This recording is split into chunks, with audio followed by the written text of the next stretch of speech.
Teori kriminologi. Topik ke-9 dari 75 topik. Definisi kejahatan dan berbagai penjelasannya. Bagian pertama. Meskipun sudah umum diterima bahwa objek kriminologi adalah norma-norma kelakuan, tingkah laku, yang tidak disukai oleh kelompok-kelompok masyarakat, tetapi kejahatan sebagai salah satu daripadanya masih merupakan bagian yang terpenting.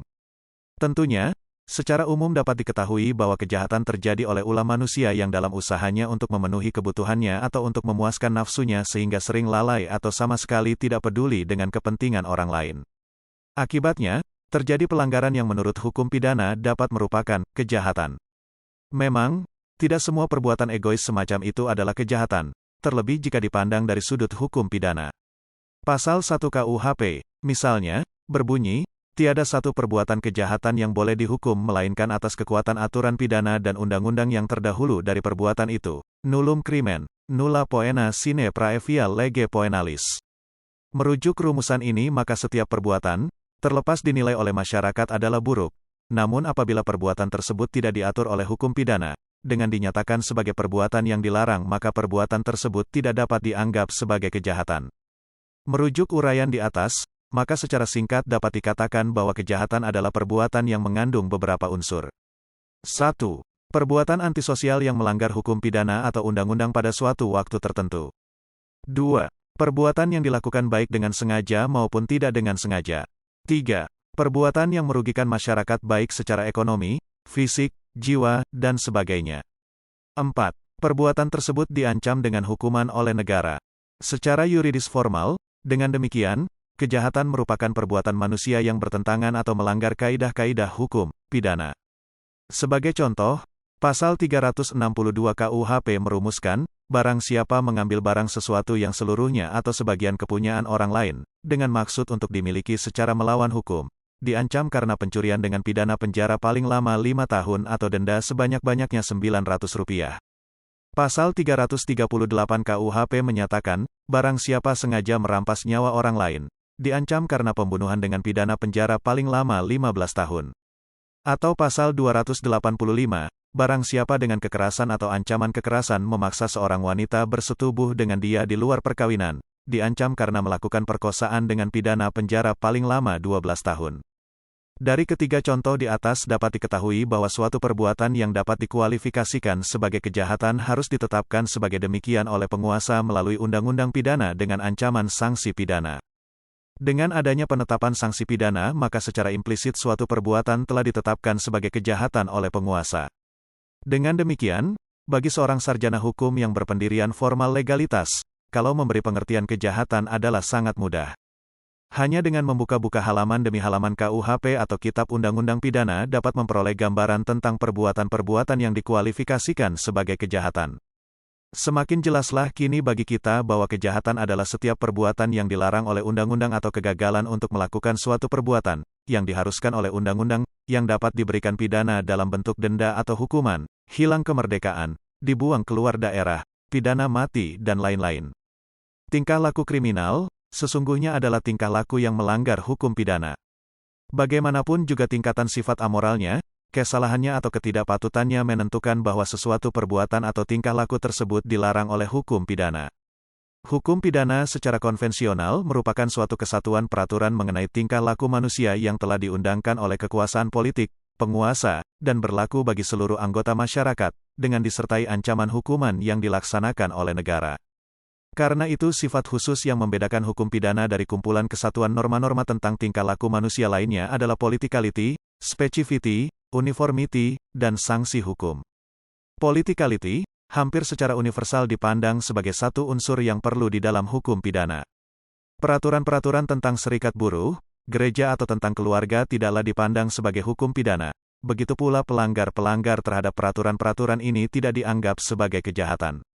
Perbedaan ini antara negara dan kelompok-kelompok lain bukan hanya lemah menurut segi hukum saja, tapi juga perlu dipertahankan di dalam masyarakat yang terdapat keberlakuan kekuasaan patriarkal, usaha-usaha ekonomis memenuhi kebutuhan-kebutuhan secara mandiri, secara kekeluargaan, perorangan, atau privat, pengadilan umum, dan bentuk-bentuk sistem pengaturan, pembuatan hukum dan pengadilan yang ada sejak dahulu di dalam masyarakat-masyarakat yang masih sederhana organisasi sosial politiknya. Penjelasan mengenai politicality, Misalnya saja kita bisa melihat pada komunitas orang-orang Roma, dan tidak memiliki arti warga Roma yang tinggal di ibu kota Italia tersebut, atau dikenal dengan istilah Gypsies. Komunitas Gypsies yang tersebar di berbagai belahan dunia pada masa ini tidak mempunyai organisasi teritorial dan tidak mempunyai hukum yang tertulis, tapi mempunyai adat kebiasaan, larangan-larangan dan mempunyai semacam dewan peradilan, yang membuat keputusan-keputusan yang bersifat tetap dan berwenang mengatur mengenai buruk baiknya perilaku para anggota kelompok mereka dan seringkali menjatuhkan hukuman-hukuman. Dewan-dewan komunitas Roma atau Gypsy ini tidak mempunyai wewenang politis di dalam lingkungan teritorial. Tempat mereka itu bergerak akan tetapi mereka melaksanakan fungsi yang sama di dalam kelompok mereka, dengan yang dilaksanakan oleh pengadilan-pengadilan di dalam organisasi masyarakat yang berpolitik. Keadaan yang serupa dapat kita jumpai juga pada para imigran. Para imigran Tionghoa di Amerika Serikat, ketika negara Amerika Serikat masih awal-awal berdiri pada awal abad 19 hingga pada tahun 1943, mereka mendirikan suatu pengadilan yang tidak resmi yang tidak mempunyai wewenang politis, tapi di dalam prakteknya menyelenggarakan fungsi suatu pengadilan yang berwenang di dalam hal mengadili pertentangan-pertentangan di antara penduduk Tionghoa, sama seperti halnya yang dijalankan oleh Dewan Perkumpulan dan Dewan Keluarga di negeri asal mereka. Unsur politikaliti bersifat sebagai penengah dan tidak didefinisikan dengan tegas.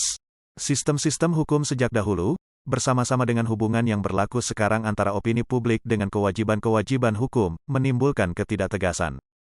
Kapankah peraturan-peraturan sesuatu golongan harus dianggap sebagai hukum dan pelanggaran-pelanggaran terhadap peraturan-peraturan ini harus dianggap sebagai kejahatan? Specificity dimasukkan sebagai suatu unsur di dalam definisi hukum pidana. Unsur ini dapat lebih memperjelas perbedaan antara hukum pidana dengan hukum sipil. Hukum sipil mungkin bersifat umum.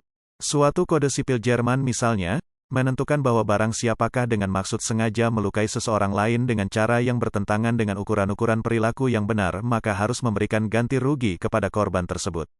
Sebaliknya, hukum pidana tidak memuat ketentuan yang umum yang menyatakan bahwa setiap perbuatan yang dilakukan dengan maksud sengaja dan merugikan masyarakat dapat dituntut sebagai suatu pelanggaran yang dapat dihukum.